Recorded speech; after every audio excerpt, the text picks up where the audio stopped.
Hello, everyone. This is Rev Brad, and you're listening to the Soccer Chaplains United podcast from the Touchline.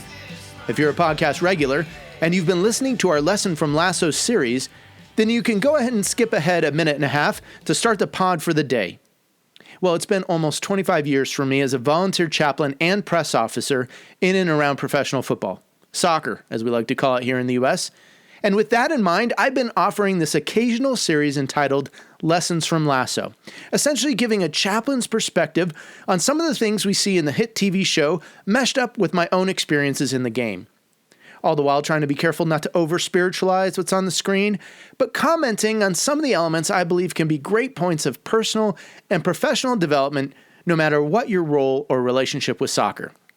So whether you're an athlete, a coach, a staff member, or executive, or even a fan of soccer or of the Ted Lasso show, I hope you'll find this series fun, creative, and having a little bit of everything for everyone that's in and around the game. Thank you for listening to the From the Touchline podcast. Here we go with another lesson from Ted Lasso. He's found the space, and he's found the back of the net. Just a little off foot, thinking he's going to go far post. Not strong enough with his right hand. Whips that one in. Far post, almost made amends, and they have. He has the hat-trick. The second in his career. The third of the night. The hat-trick hero. Talked about you're not going to be able to sustain that kind of pressure. To the corner. Goes towards the near post. And you're the angle, and what a goal! What a goal! Finally, the end of episode 4. Yes, we're still in season 1, but we have lesson number 34 for today. Let's get into it. We watch as Coach Lasso and Coach Beard walk home for the night, and Coach Beard is a disheveled mess. Lasso asks, "Go on, tell me what happened between you and Jane." "I did it again," Beard utters in desperation. "But the game before the dame, huh? When are you going to learn, Coach?" Putting the game before the dame. Putting the game before the dame is not just isolated to Coach Beard in this moment. In the larger scope of the Ted Lasso series, Beard's love affair with the game of chess is a microcosm of a larger problem. Lasso here offers a last-minute cautionary tale, but truth is, this actually might be from his own experience. You see, my friends, elite football, soccer, any professional sport, really, for that matter, it makes immense demands on you. Whether you're an athlete, you're a coach, you're a staff member even, so much time, energy, and attention is required, especially at the elite levels of the game, that it very easily overruns people around us and becomes our top priority, often at the cost of our relationships, even with those we might say we dearly love. Now, I talked about this a little bit back in lesson number 7 of our Lesson from Lasso's series. I talked about football taking a toll on marriages and on families. Go back, listen to the podcast for August 11, 2021. But what I want to get into here today is the other relationships that tend to suffer from the footballing life. For a moment, consider the young high schooler, for example, playing in the academy or at a high youth club level. He or she is vying for that pro contract, or at least a top-level scholarship offer from a university. There can really be no life outside of football and school at this point.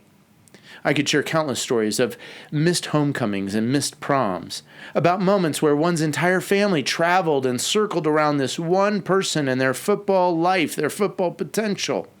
Family vacations that were replaced by trips to go watch Johnny or Susie play in 2 or 3 summer tournaments. Siblings whose own dreams and talents or desires, their opportunities shortchanged by a family's obsession to advance into the higher levels of the game. Or if the family really tries to honor everyone in the family mix, then maybe you see more of the family splitting time, mom and dad in different places to drive, watch games, and be with the different children. Maybe that's not your example. Maybe you don't relate to that. Let's consider the professional coach, for instance. She gets into the training ground early, 5 days a week. Match day on the 6th. Is the 7th day for rest, recovery, relaxation? Not really. There's game footage to review, training sessions for the following week to be set up, games and opponents to scout and plan for in advance. The football coach is often first one in and last one out. And that's when things are going well. When results aren't going the way they should, For some, I know, I've seen it. Their personalities don't let them rest or take time off. They feel like working harder is needed in order to get that result or turn the ship around. Well, friends, in so many different ways, it's too easy to put the game before the dame, or anyone else for that matter. So many people in football make football the priority, and that's where the trouble often begins. I often use the phrase faith, family, football. Let me say that again. Faith, family, football. It's a way of verbally ordering the way that we ought to try and live our lives. My faith, my relationship with God, is ultimately necessary, ultimately important. If I get that wrong, the rest of it goes the same direction. It goes tailwind, tail down, gone. C.S. Lewis once wrote to this effect. In speaking about relationships, he talked about letting other relationships get in the way of God. He said, "Insofar as I learn to love my earthly dearest at the expense of God and instead of God, I shall be moving towards the state in which I shall not love my earthly dearest at all. When first things are put first, second things are not suppressed, but increased." My friends, football, the beautiful game, is a third thing, maybe really even a fourth thing if we understand Jesus' teaching correctly. Someone once asked Jesus to prioritize the different commandments in the Jewish law. There were maybe over 600 different commandments, positive and negative, in Jesus' day. It was really a trap. But Jesus answered it so profoundly, and you can read about it. Matthew 22, verses 34 through 40, you can read the account of his answer. But essentially he says, love God first, love others as yourself next. That's what all the law and the prophets is really about. Things, even the beautiful game, this glorious global game of football, falls outside of the top three priorities in life. God, others, and oneself, and then let's talk about the rest.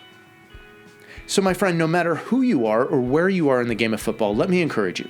Put the first thing as the first thing, God. Put him first. Then the second and third things, and everything else to follow will thrive and flourish because you do. So don't put the game before the dame. And don't put the dame, or anyone else for that matter, before God. Because as my friend C.S. Lewis once said, human beings can't make one another really happy for long. You cannot love a fellow creature fully till you love God. Well, thanks for listening to this lesson from Ted Lasso. This is Reb Brad coming to you from the touchline.